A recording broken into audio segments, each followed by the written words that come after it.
Quote of the day. Hey. I'm bringing it back. Nice.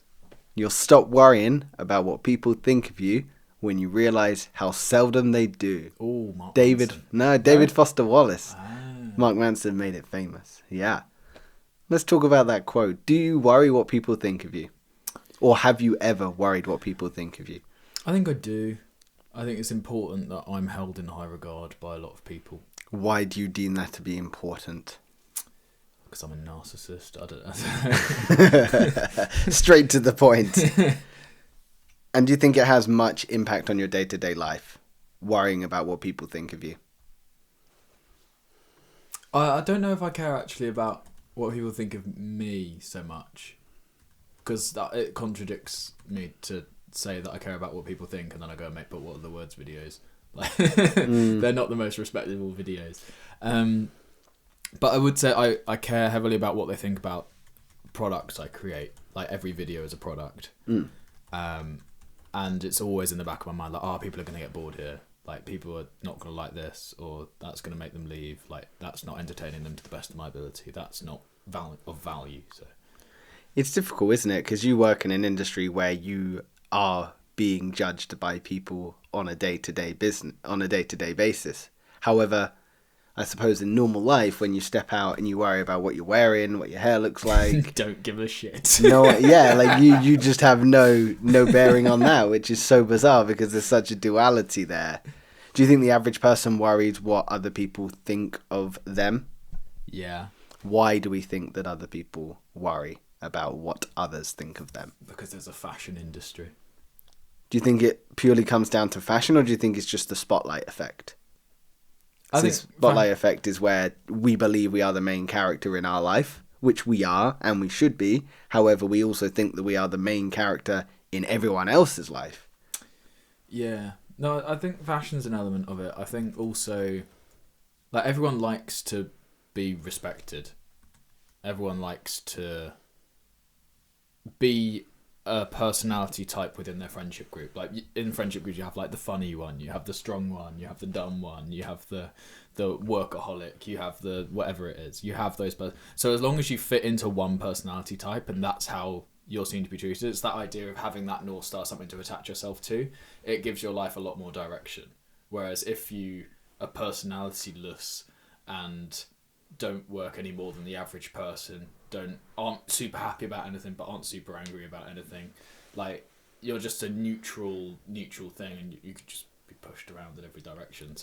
So do you suggest that if someone has a more robust sense of self, that their life has inherently more meaning because they've created a life that is worth living for them? Yeah. That they would feel less of a spotlight in other people's life because they have a sense of autonomy and a sense of self-respect that comes with freedom. Yeah. Interesting. Have you ever heard of the side character theory? No.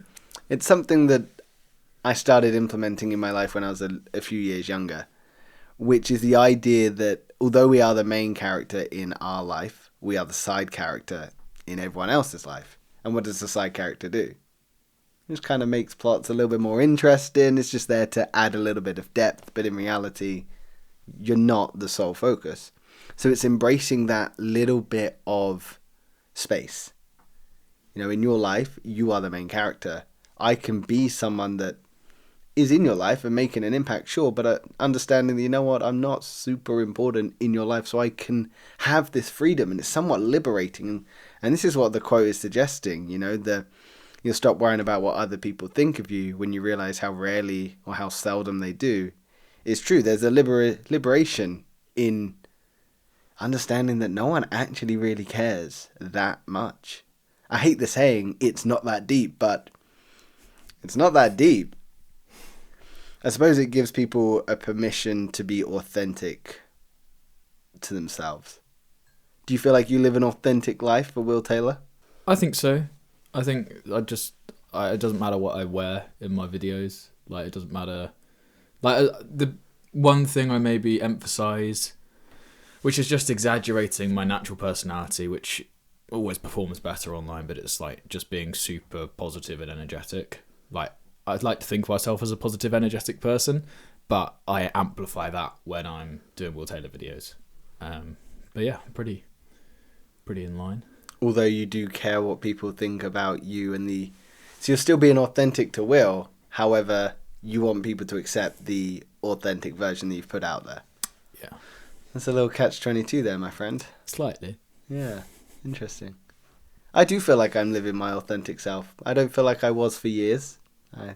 It's taken a lot of time and work and effort into understanding who I am. And it's slowly learning to trust yourself as well. Making decisions off your own back, trusting that they are right rather than second-guessing yourself. Those are small micro decisions that will help reaffirm who you are, and actually who you are is enough and worthy of love and self-respect and self-compassion. You've just got to live a life that's true to yourself and stop worrying about the lens that other people might view you with. Yeah, that's a big hump to get over. Where do you think this plays out in reality for a lot of people? Do you think it is fashion? Do you think it's life choices? Do you think it's a decision they make on a day-to-day? I think it's the character they assume the position of. So it's like, if they're going to be the fashionable person, they're going to be doomed to always be trying to keep up with the latest fashion stuff. If it's the person, or if they're the funny one, they're going to be forever doomed to coming up with like the jokes or I would just jump in here and say it, which can have knock-on impacts on like actually taking situations seriously.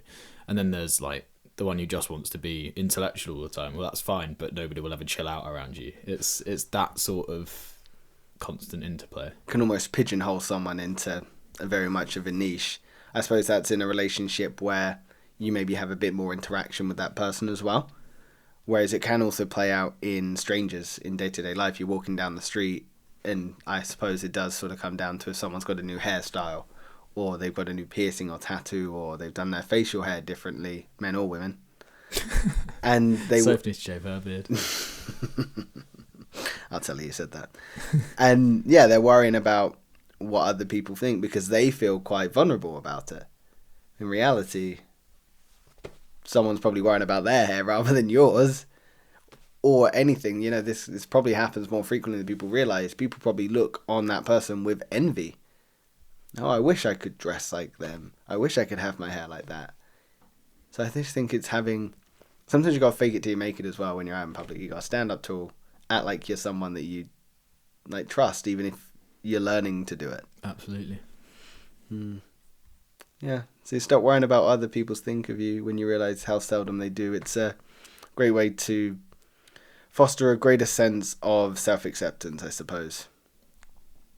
Absolutely. Yeah. Do you like my quote of the day? I do. I think this is better than doing them in shorts. Agreed. It allows us to elaborate. Exactly. Yeah, that's what I thought. I just had it while I was in the toilet. That was my thought. A bit of elaboration. I was very present in my peeing. That was like, ooh, quote of the day. Your pee wasn't the only thing streaming. Your thoughts were also streaming. Gross. I suppose my last point on this one is this quote is about realizing that while we are busy observing ourselves under a microscope, the rest of the world is busy adjusting to its own lens. True confidence comes from accepting that your self-worth is determined by you alone, not by the fleeting opinion of distracted audiences. That's great. Yeah. Write that down before coming here. 10 out of 10. I know. You wrote that down before coming here, but you came up with the idea of quote of the day in the toilet. Yep, exactly. Interesting stuff. Thank you very much. Yeah, no, I've loved that quote. There's always such a powerful insight, I think, into human psychology and how humans behave. And I think once you fully understand that quote and embody it, your life becomes inherently better.